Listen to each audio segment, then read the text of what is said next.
All right.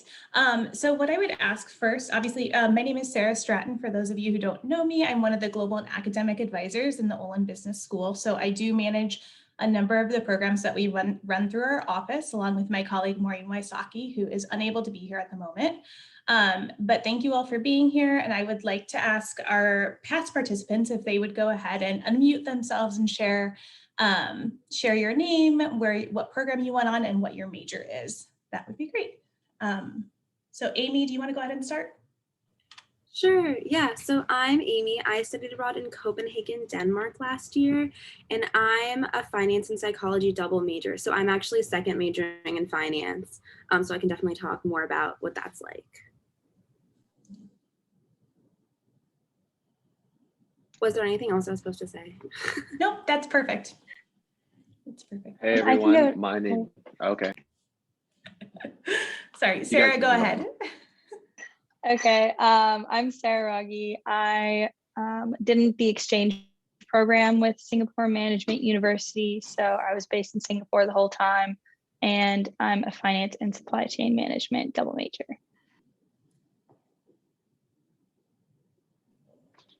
Hello everyone, my name is Marcus. I'm currently a senior and I'm a finance and accounting double major, and I studied abroad at Maastricht last spring. Hey everyone, my name is Alana. I am an accounting major and I studied abroad at UC3M in Madrid last spring.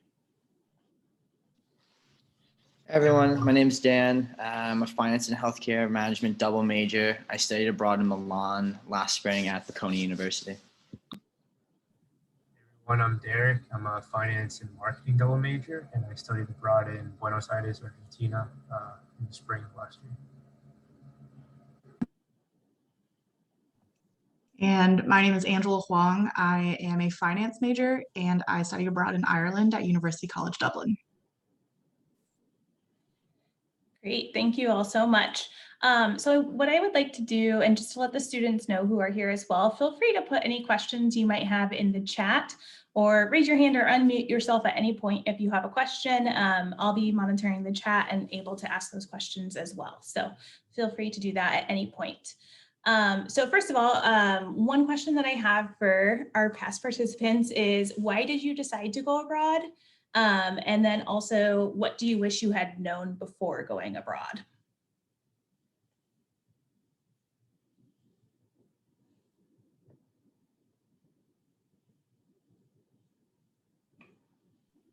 I can take this one. I can go first. Yeah, great. Thanks, Marcus. So then for me, I did the ISBA program during my freshman summer, and I really enjoyed that experience. Unfortunately, it was only 6 weeks, so I knew that I wanted a longer study abroad experience as well.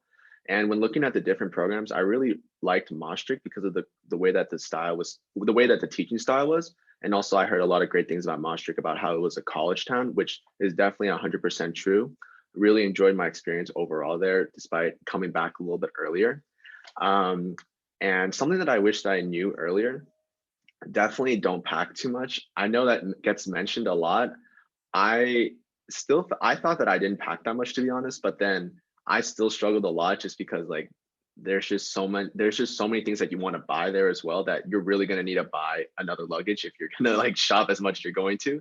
So that was an issue that I had. I know some people had other issues that were even worse, like in terms of packing, but then just keep in mind that you're going to shop a lot. You really don't need to bring too much, especially the stuff is like, a lot of the brands there are much cheaper that you like in the US. So like you're going to like really fall in love there. Yeah, I can go next. I think similar to Marcus, I had done a couple of, study abroad ask experiences my freshman and sophomore year. I actually traveled to Germany after my freshman year, and I traveled to Madagascar after my sophomore year. So I was someone that really enjoyed those experiences, and like Marcus, wanted something a little bit longer than 4 or 6 weeks.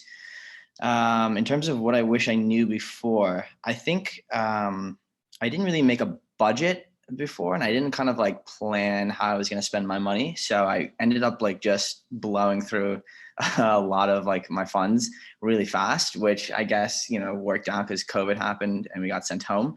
But if I was actually there for the full time, probably would have been like a little bit of a letdown for the second half. So I would say like kind of make a plan of how much money you have to spend and then kind of make some kind of budget, because there's a lot of fun things to do. Like Marcus said, shopping's one of them. You get a lot of opportunities to travel. And if you don't kind of plan it out and space it out, you have like the opportunity to just kind of blow through it super fast. So definitely kind of pace yourself a little bit for sure. I can hop in next. So I had never done a study abroad program before, contrary to Marcus and Dan. However, I was considering a Spanish minor, and so I had taken all the way through one of the Spanish grammar class needed to go abroad, and because I knew I wanted to go abroad and study in a Spanish-speaking country.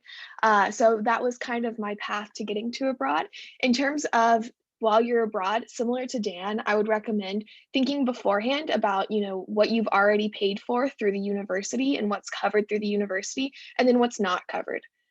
So like in my program, I was staying with a host family. So my breakfast and dinner, my host family provided, but lunch every day I was on my own. And so making a budget that you could stick with about, how much you were realizing how much you were going to spend, and then adjust that once you get in country, because what you think you may spend each day is maybe a little bit different from what prices are in reality in the country, or, setting aside larger funds if you decide you want to travel to cover those weekends where you won't be with a host family or in your program. And so you're covering all those expenses on your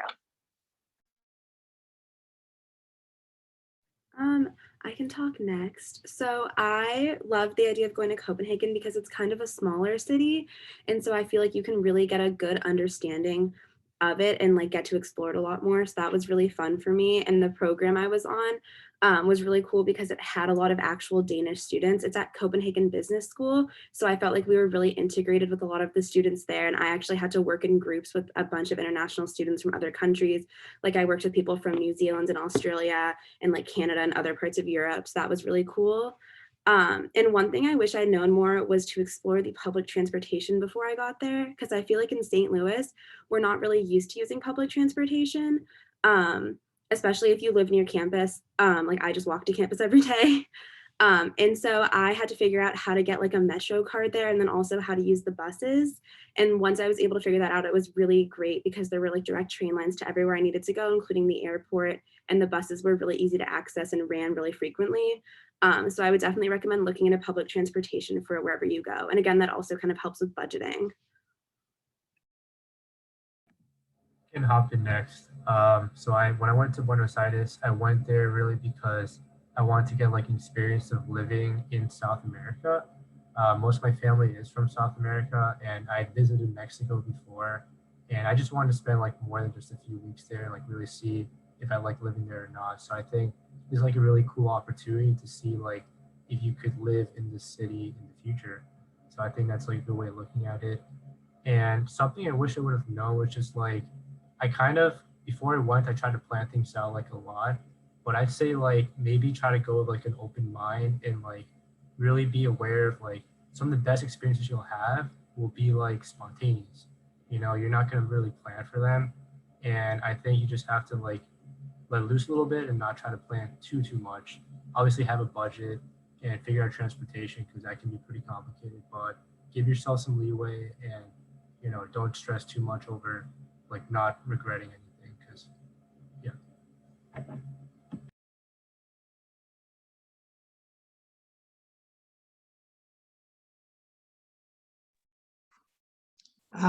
Yeah, for my programs, I was in Ireland. I have a bit more of a funny story because I was originally slated to go to Hong Kong, but because of various different situations, that wasn't necessarily the plan we ended up with. But I think in the end, I was really happy to go to Ireland. It's not really one of the first tourist destinations you think of when you think of Europe. So I think being based there, I got to explore this country itself a lot more. And I think in terms of what I wish I would have known before going abroad, travel is really fun, but I think it's also important to understand that there is still a study component to it. And that's something that maybe I didn't think about too much before going abroad, but kind of balancing how you're going to study and make sure that, finals go smoothly and your grades are still there is important consideration that you should have aside from planning your travels.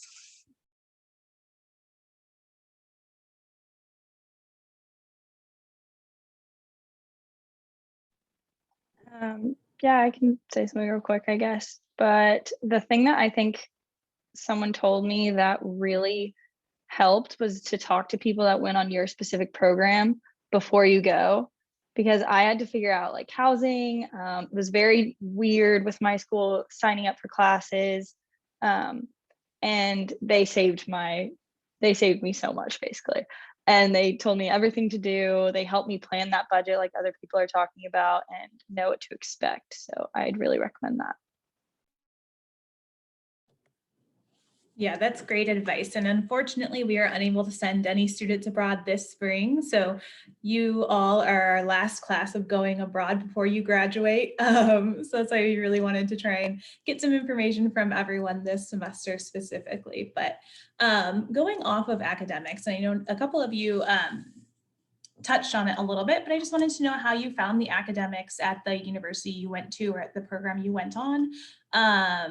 And if you had any study tips that you could share based on the locations that you went.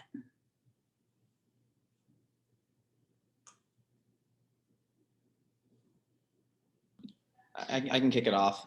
So I went to Bocconi, which is in Milan, and I actually only had about 2 weeks of in-person class. My class started relatively late, but I definitely can give a little bit of insight. I think one thing is important to just be patient.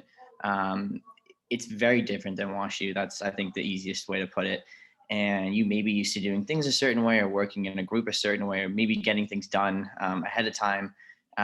But just kind of realize that that's not how everybody else does it. And just kind of be patient with that and kind of be reasonable and flexible with how that's going to work. So I had a lot of group projects, and I'm sure, other people did too. So being like kind of flexible in the group is really important, I think, and it helps like kind of the project go along smoothly. So I think there are definitely some road bumps in the beginning, but that kind of got smoothed down as we went. The other thing is too, like at WashU, professors are incredibly accessible. You can pretty much email any professor and say, hey, I'd like to meet, or go over this concept. That was not my experience at Bocconi. Granted, I was only there for 2 weeks, but I just, again, like keep kind of expectations in check and try not to apply like a WashU centric lens to your host university. I think kind of take your host university at face value. It's an incredible place. It's just not WashU and it's different. So try to approach it with an open mind and embrace like the way they do things. And one of those things might not be the same type of professor accessibility that WashU has. I think this is a really great question to bring up because Copenhagen Business School has really weird grading. So we have quarter and semester classes, and your classes change time and location every week. So it's kind of a confusing schedule. So you have to like log in on a website and check them. And then also your entire grade is based on the final exam, but you're allowed to take the final exam up to 3 times. And there's a 7-point grading scale. So it goes -2, 0, 2, 5, 7, 10, 12. You can see why it's like kind of complicated if you just show up. But a -2 is a fail. And then like a 0 is like you just didn't take the exam, and then you need at least a 2 to pass. And they have a couple different exam formats too, but it was really weird for me because at WashU, we have midterms, we have homework, we have projects. And I didn't have any midterms, I didn't have any homework, and I had 1 ungraded group project, which is like kind of weird because I felt like I wanted to do it to get practice, and some of the other people in my group were like, this is like ungraded, so we're just not gonna like do the project, which is like fine. But it was definitely a very different experience than WashU, and I would say my biggest thing is just, if your entire grade is based on the final, you should really make sure that you're budgeting your time and preparing, because it doesn't mean I can do nothing for the first 12 weeks that I'm there and then just study really hard the last week. Because it's like an entire semester's worth of knowledge that's kind of hard. And I would also really recommend taking, if you're in Copenhagen Business School, taking like 2 quarter classes and 2 semester classes. So that way all of your finals aren't at the same time. So the BSB and Madrid program, there's two Spain programs. There's the Barcelona and Madrid program. The Madrid program specifically, the first thing you do when you get to Madrid, when you get there just within the first week of the year, you'll go to Seville in the south of Spain for 2 weeks and do an intensive business Spanish course that's like 6 or 7 hours a day for 8 days. And you get 3 credits from that right off the bat. So students usually only take 4 classes during the regular semester. And so you have a pretty manageable course load, and a lot of students will try and strategically place their classes. So you're only taking classes, Monday through Thursday, especially because the UC3M campus is about a 30 to 40 minute commute away from the city where everyone's living, which is great because you're living in the city and getting to experience downtown Madrid. A lot of students will try and strategically, have classes only 3 or 4 days a week so that they aren't having to make the commute every single day. For me personally, I somehow lucked out with my schedule and only had classes on Monday and Wednesday. So I was able to really take Tuesdays to explore the city, which I absolutely loved. And then I could spend Monday and Wednesday really focused on my academics and any homework that I had. Yeah, just kind of like follow up with that. I had kind of like a similar experience. When you're scheduling your classes, like something that's important was sometimes I like try to have my classes one by one, like back to back, because otherwise you'll have like a class in the morning and then like maybe another one like 4 or 5 hours later. So like it's not enough time to like go home or like do something or like go on a trip or something. But so you have to like stay in school for like 3 or 4 hours, which can be kind of like a nuisance. So like spend some time thinking about how to plan the actual classes. And on top of that, also like really think about your credits back home, because it can be like kind of easy to just like take these classes and not think about how that impacts your WashU course load and your credits. And so just make sure you keep that in the back of your mind. I had to make some adjustments last minute because of that. So think about that. And I feel like in my experience, like the teachers were pretty open. I could just talk with them like before and after class. They do a good job of like tying back what you're learning in the classroom to like the actual country you live in. So like I was living in like Buenos Aires, so like my economics class, they would talk about like inflation and like all these little government deficit, all of this, and they would tie back to things that I would see in real life, like the merchants that I would meet and I would speak to. So I think that was pretty cool. So try to kind of like take what you're learning in the classroom and see how that relates to what you're actually experiencing in that country you're living in. So then for myself, I was in Maastricht, and the majority of my coursework was very team oriented. I don't even think I had any exams. Like we had like essays at the end of like the period.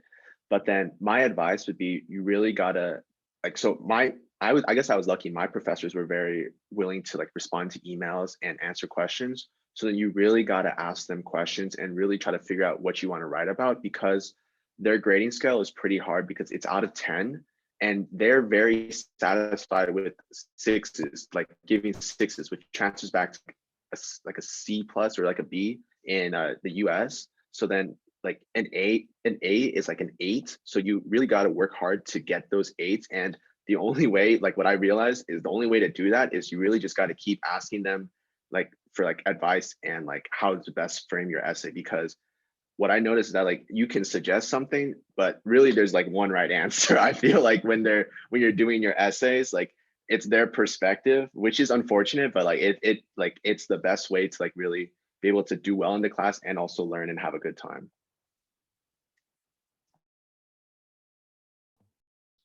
To piggyback back off of that a little bit, 3 kind of big takeaways I had on the academics. One is that, at least in Ireland, the teachers are not as proactive as WashU teachers when it comes to offering office hours or being very open and like at the beginning of class saying like, oh, if you have any questions, please come ask. It takes a lot of self-initiative in my mind when it comes to study abroad to stay on top of your coursework, to make sure you're asking questions if you have any, and if you like need any special accommodations that you're actively reaching out and preparing for it.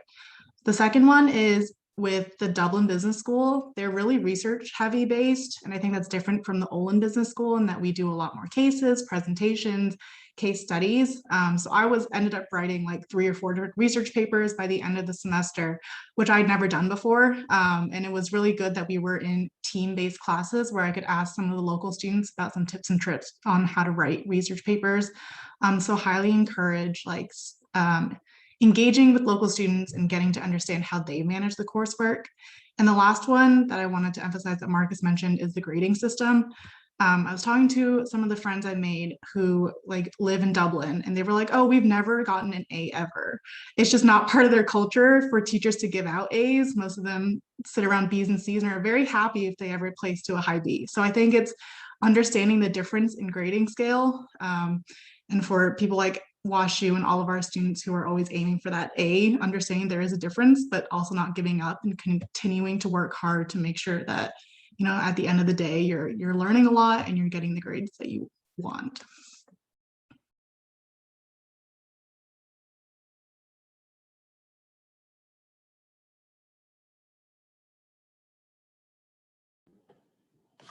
Great, thank you all so much.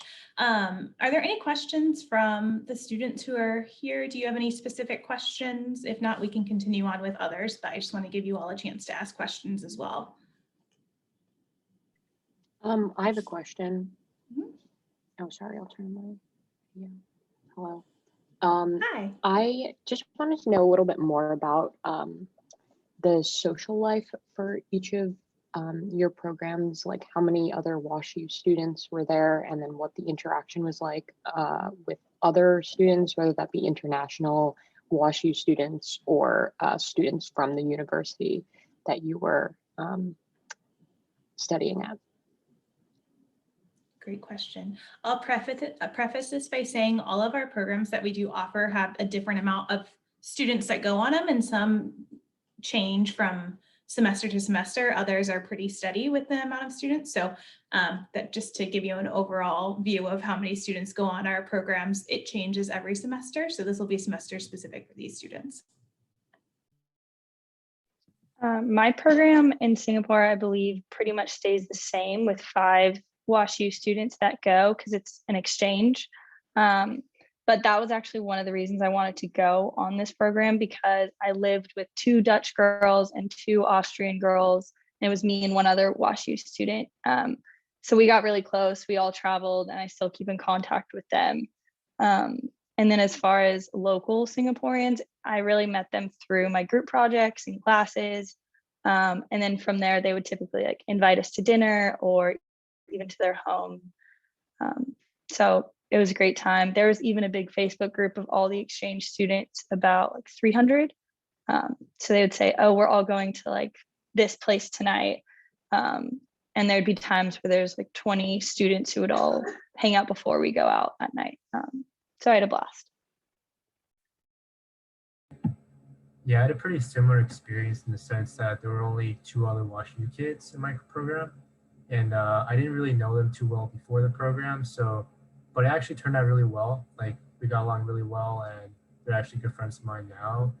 And so what I would say is like try to choose a program for reasons like other than like, oh, my friends are going out and things like that, because you're gonna meet a lot of really cool people there. So like I met a lot of people from like different universities, like University of Texas, Michigan, and like it's like a really unique opportunity because like you're not gonna have that type of experience where you can like study with them in the future besides this program, and like you're gonna meet people and form like these long-lasting connections that, and also like kind of like what Sarah said, like there's like all these group chats you can just join, and like all these like events are just organized through there, and you're always going to have like people to hang out with because the people who are there with you are also like new to that city. So it's like you're going to like really bond with them because you have that common like connection that you're in this foreign place. It's like totally new, and the only thing that you have that's in common is the fact that you're all from the US. So I think that's really cool, and it makes you grow really close to that group. So it's really exciting. I had a pretty different experience. Sarah, correct me if I'm wrong. I think like 25 WashU students went to Copenhagen Business School. And also DIS is like the Arts and Sciences Copenhagen Study Abroad program. And I think like 60 WashU students went there. So there were a ton of WashU students. I ran into people that I knew everywhere, um, which was kind of fun. But I think that the Copenhagen Business School program did a really good job of helping people meet people. So you can choose to go a week early and take like Danish classes to meet other exchange students. And then they have nighttime programming that you like prepay for, and then that you get like free drinks at certain bars that other people are at to like kind of get to meet people, or other social events that they'll host on Copenhagen Business School's campus, which I thought was a really great way to get to kind of know some of the other people who weren't necessarily from WashU. But I also got to meet some people I didn't know who went to WashU who I would run into, so that was kind of cool. But they had also a lot of the Facebook pages for ways to meet it. And then since there were also abroad students from DIS, there were just a lot of different people to meet. So it was really cool. Yeah, I would say Copenhagen tends to be our largest program at 25. It might be fewer than that in the future, depending on how everything comes back after COVID, but that is definitely one of our larger programs. So Copenhagen is kind of like European WashU campus almost, but yeah.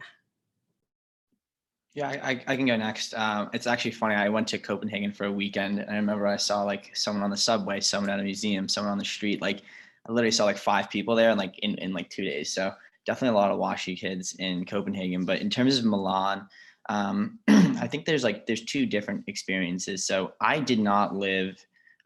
So there's like all the international students live like in a dorm called Arcobaleno. And I did not live there, so slightly different experience. I actually got an apartment, but if you do live in like the dorm, basically it's like a converted hotel, and it's just international students. It's super fun. Like I visited a couple of the WashU kids that were living there, and it's pretty crazy, but a lot of fun for sure. So I lived like in the city, so I didn't exactly like see a ton of WashU people, except my roommate who did go to WashU. The other thing I'm going to say is that like, at least in like Milan, like the American kids like stand out like sore thumbs. And there's a lot of exchange students. Like Bocconi definitely has a lot of students from, American students. So it's easy to find people. And like, I think, you're all experiencing the same thing, and they're all like looking for people to kind of help each other out. And like, everyone's super friendly. So I definitely spent like a lot of time with WashU students, but I also like made a ton of new friends. And then similar to what Amy was saying, there's also like a program where you can kind of prepay. I think you paid like 20 euros. And then they kind of arrange like aperitivo, which is like before dinner drinks, different specials at bars and things like that. And even like short weekend trips. So there's so many opportunities to meet other students. I definitely wouldn't go to a program, because like your WashU friend is going, because there's just so many awesome people you're going to meet while you're there. The Madrid program, I think specifically for BSBA, is a little unique because we do spend our first 2 weeks in Seville, all like living in the same residence, attending class for 6 hours a day together, and like doing all our activities together there. So there were 16 kids on our program, and I think we got pretty close by the end of Seville. So even when we went back to Madrid, and we were, living in homestays or apartments, we were all still relatively close and did a lot of activities together. So I liked that part, and that, I was able to get close to other students, some who I knew, some who I didn't know, specifically within the business school. Our program coordinator in Madrid is also a company called Accent, and they do a lot of programming for all of the different international students they have in country. So they would do like coffee, and like a cultural center once a month. So you would get to go like tour a museum or something else. And then they would take you all to coffee or drinks afterwards, like chat about what you had seen there. We also did some language exchanges with local people from Madrid. And so, us talking in English, they could practice their English, and then we'd flip and talk in Spanish so they could practice their Spanish, and then have like snacks and coffee as well. So I really enjoyed that, getting to meet not just other students, but people who lived in the city as well.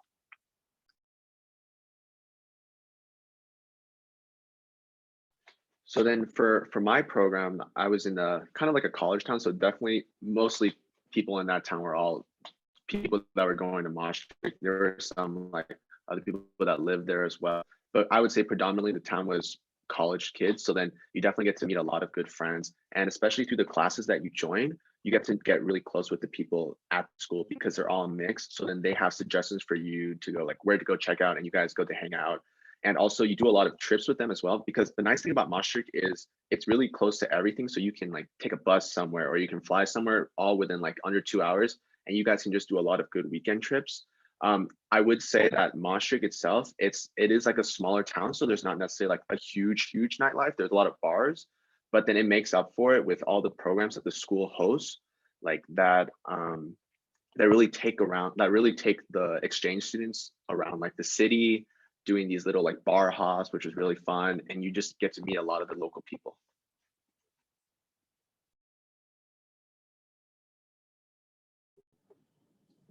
Great question. Any other questions from the students at this time? Great, okay. So one thing that I would ask our panelists then is, what is a challenge that you faced while you were abroad? And I know you all faced the challenge of COVID-19 global pandemic. So something other than that life-changing event that happened while you were abroad. What's a challenge that you faced? And then also, what are some skills that you gained from your time abroad?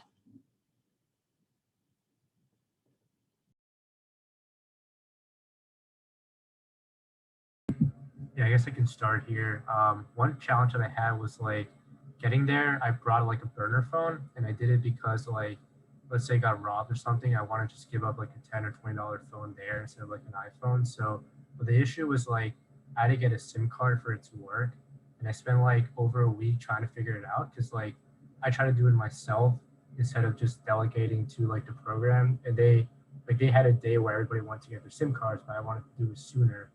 And it's like kind of complicated because like I went to a place and they were like asking me for my passport after waiting in line for like 2 hours. Went to another place, didn't have a SIM card for my phone. So I go to another place that didn't even exist. So like it was this whole hassle. So like my advice here is like things like that, like SIM cards or even like transportation, like your program is gonna have thought about all these things before you did. So like delegate to them and like let them kind of explain what to do before you try doing it yourself. Or at least like ask them exactly like how to do it. And the last thing, and the second thing is transportation. Like when I was in Buenos Aires, there's like 5 or 6 different types of buses, like with different color categories. So like you can easily get on a bus that's like not the right bus, and you will go like to the wrong place, and you'll be like, oh, how do I get home? So my advice here is like try to speak with like your host parents or somebody who works there, and like try to like go with them on the buses your first week so you understand like where they go to and all that, and so you like feel more confident in living in the city. So like the skill I learned, I guess, was like navigating a foreign city in South America, something I had never done before, and like so definitely you're gonna learn a lot from this experience about like being independent, and about like the little things like that. So then I actually want to jump on that as well. So then one skill that I really picked up was directions. So like being in the US, I would constantly use GPS everywhere. So like I never really like took the time to understand my surroundings. But then in Maastricht and also just in Europe in general, I really took it upon myself to like learn the geography better, to like really know like how does the city work, especially in Maastricht. Like I said, it's a smaller town, so you can really walk and get everywhere. And when I was in the Netherlands, I had a data plan where it was like I only had a limited amount of data, so I didn't want to waste half my data plan just trying to get dinner every day. So then I was really focused on trying to figure out how best to like learn the direction. I'd say a challenge that I had, however, was probably navigating like the transportation to get to like the different weekend trips that we go. So like a lot of people are going to mention Flixbus, and for myself, I didn't really understand how Flixbus worked at first. So then everyone already had an idea of it before they even went. So that was just me not doing my homework. So highly recommend you guys at least learn a little bit about Flixbus and like all the destinations it can take you to, because it's really going to save you a lot of time when you get abroad, because you don't want to spend your first couple of weeks just learning how to do that when you could have done that before, because then like you're wasting your time and when you could really be traveling. And that was me. I was probably taking like really stupid routes when I could have just taken direct ones just to get to my destination. Yeah, I can build off of that. I think a skill that I definitely learned was like organization. So for Italy, there's like a bunch of permits and like a bunch of like visas and things you have to have, and you need like, you know, triplicate of your documents and all that. And you just need to have everything super organized. You need to do your homework and you need to kind of plan everything out. In a similar vein, a challenge I ran into was the Italian bureaucracy. I've never seen a more inefficient and like bureaucratic system in my life. So like, for example, when I was there, I had to get a Metro card, and like, I'm from New York. So like in New York, you just literally pop your credit card in and it spits out a Metro card. In Italy, you have to go to like their DMV for the like railroads basically. And I ended up like sitting there for like 2.5 hours trying to fill out a form in Italian that I had no idea what I was doing. It's very frustrating at times. And that wasn't the only time that I had to deal with that. So I think just like have some patience, do your homework, and like figure out what documents you need, because I'll also tell you, like, I think I went to the post office like 3 separate times to get my permit of stay, because like I was missing like this like special stamp. They have like 10 different types of stamps you need, and you need the, you know, very specific one. So I think every program has its kind of like quirks like that, but just to kind of be patient, like with like the local system. It's not, I don't know, my experience, it was not nearly as efficient as it is here, but that's just like a personal thing with Milan. I think a challenge similar to what Derek mentioned a little bit earlier that students on my program faced, and that you can pre-plan for to a certain extent, is the whole like phone situation. Definitely check with your provider before you go abroad to see if they offer an international phone plan. I have T-Mobile, and they offered an unlimited data internationally on the phone plan for like $10 extra a month, which was easy for me to use because I didn't have to get a Spanish phone number. Whereas some other students went and got a SIM card but hadn't, you know, unlocked their phone with their providers. So just make sure you double check all of that with your provider before you go abroad. I think a skill on the flip side that I learned different from that, similar, I think, to what Marcus was saying a moment ago, was kind of an appreciation for how walkable Europe in general is. And I think I was looking back at my stats. I think I walked an average between like 5 to 8 miles every day for the most part, because everything is just so easily to get to together, and you have so much free time to just explore. So why not enjoy that and walk and see all the places? So I really loved getting to walk a lot.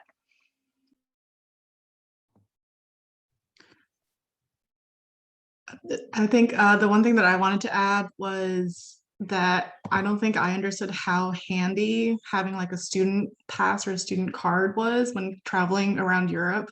I remember going to Paris for like 3 or 4 days on a long weekend, and I kid you not, I don't think I spent a single like dollar getting into any museums or any places. Like everything was literally paid for because you were a European student. So I guess in that sense, a skill I gained was really milking that card for as much as I could. I don't know if I was the only one, but I actually got sick right when I landed in Singapore. I don't know what it was. Could have been COVID, unknown.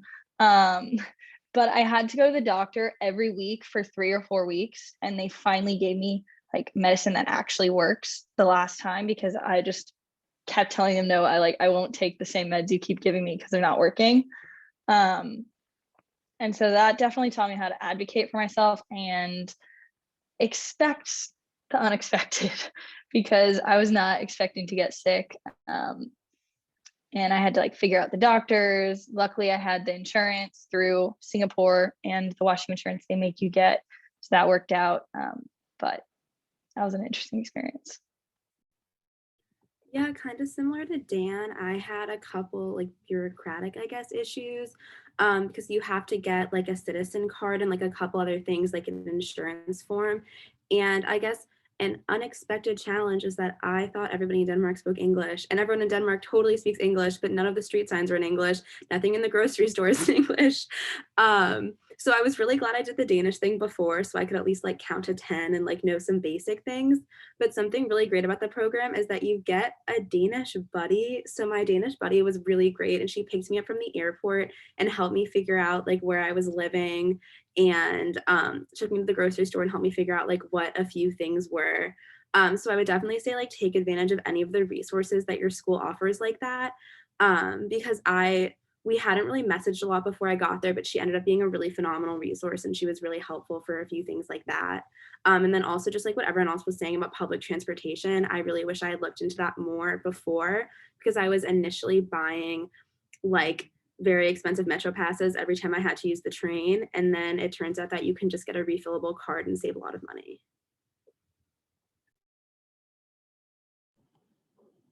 Great. Thank you all for that information. So lastly, I want to ask you all to just share what you enjoyed most about your program or going abroad, and then also any words of wisdom you have to pass along to future students who are thinking about going on your program or thinking about going on abroad but are on the fence.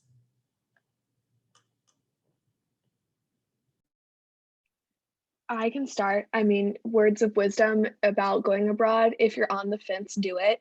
There's no other time in your life that you can spend 4, 5, 6 months, depending on the length of your program, in another country, still graduate on time, and really learn a lot about yourself. I think it's like a cliche, like, oh, abroad changed me. I think we all, even just like the couple months we were abroad, learned a lot about ourselves that have impacted who we are going forward. So I would say definitely jump at the opportunity if you have it, because it's an experience like nothing else. Me personally, one of my favorite parts of abroad had to be the food.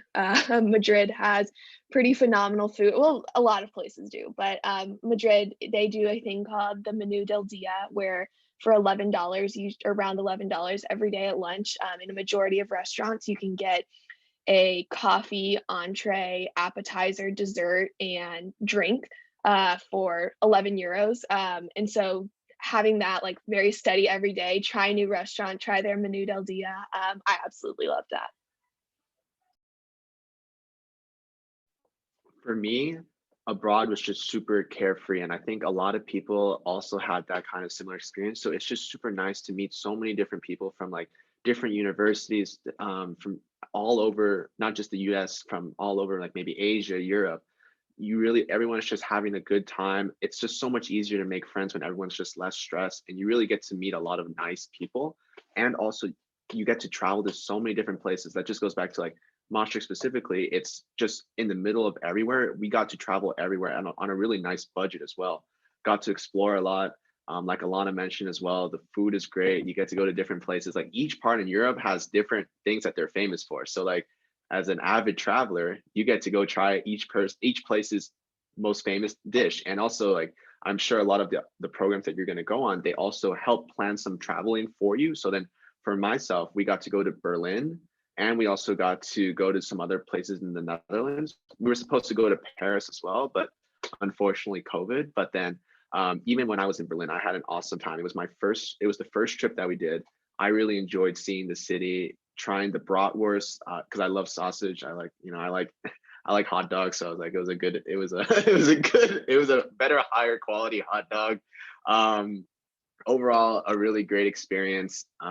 If you're on the fence, I'd say you're not going to have this opportunity again, really, to just like have 6 months to just do nothing but have a good time. I guess study as well, but then you're gonna have enough time to do both. Yeah, I guess like to hop on that. I mean, like for the majority of our lives and most of our lives, the learning that we've done happens like in the classroom, and like this is like a really cool time where the learning you're gonna do is gonna happen outside of the classroom, and it's designed for that reason. Like your classes will be designed in a way that you can actually spend a lot of time like exploring the city that you live in. And the thing you're gonna learn the most about is just like about a totally different way of living that's totally different from what you're used to in the US. And that is just such an important thing for us to like learn about, because it helps you like plan out your future. Like maybe you want to live in a new country and maybe work in a new country, but like if you didn't study abroad, it becomes like a lot more difficult to make that decision, because now you have like an extended period of time And like for me, like just advocating a little bit for my program because I thought it was like an awesome experience. Like before I went, like my parents were like telling me like Latin America is kind of like the Wild West. And so like things are like really like developing, like exciting. It's like really, and when I was there, like that's exactly what it was like. And you're gonna see like if you go there, like I don't know, just like things just happen so rapidly and people like don't really plan things in advance. And people are just like open to new experiences and like it's like really different from like kind of like what I'm used to here. Like people just like they live their life like to the fullest almost. They're really passionate about what they do, whether that's like food or like traveling or like soccer or whatever it is. And last thing too is like, you know, for example, like I went to lunch, like when I would go to lunch, like there's this place where it's like 19 peso empanadas and like 19 pesos like the exchange rate is like 88 pesos for like $1. So like I'd be like getting filled up like every lunch with like 5 empanadas for like $1.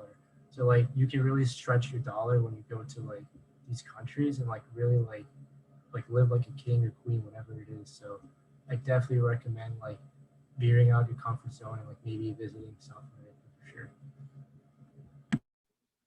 Yeah, I completely agree with Derek. I think my biggest piece of advice would be to be open-minded and just kind of embrace, everything head on. Like try everything. I think honestly, I think there's very few times where I was like, no, like I don't want to do this. Like there's a lot of new things you're going to experience, and I think it's important to just like be kind of flexible and have an open mind with them. In terms of like a highlight, even though like COVID, cut it short, I still think I got to travel to like 10 countries. And that's partly because like Milan got shut down like first. So like they kicked everybody out. And then I was kind of just like floating around for, 2 or 3 weeks.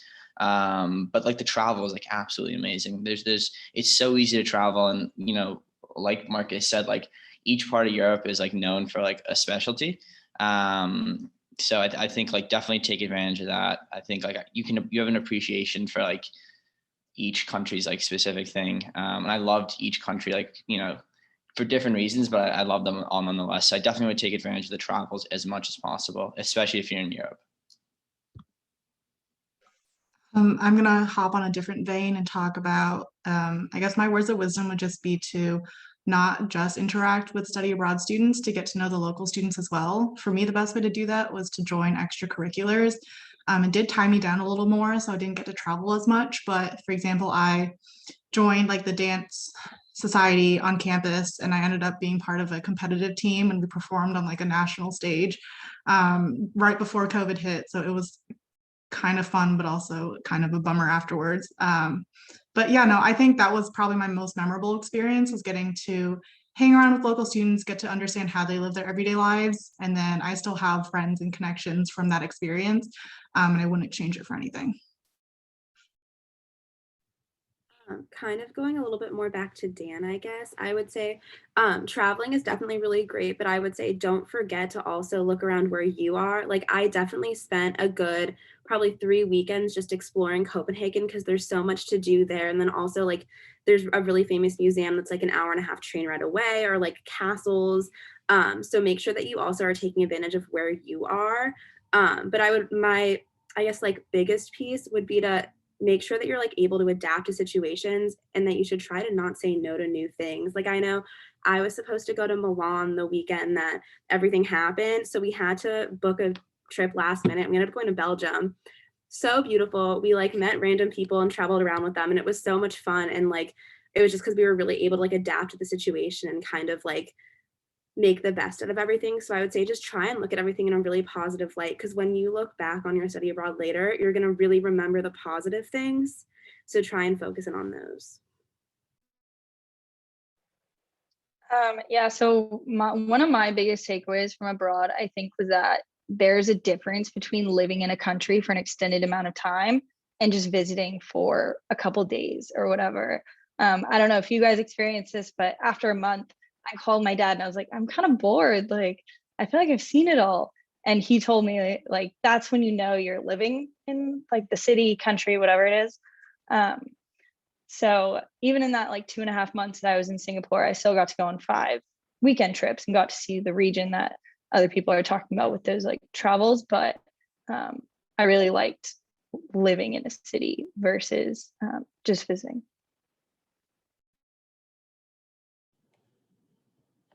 Awesome. Thank you all so much. We really appreciate you taking the time to share your experiences with us.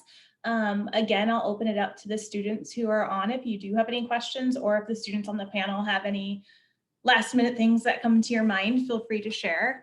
But I just want to say thank you to everyone. This was great.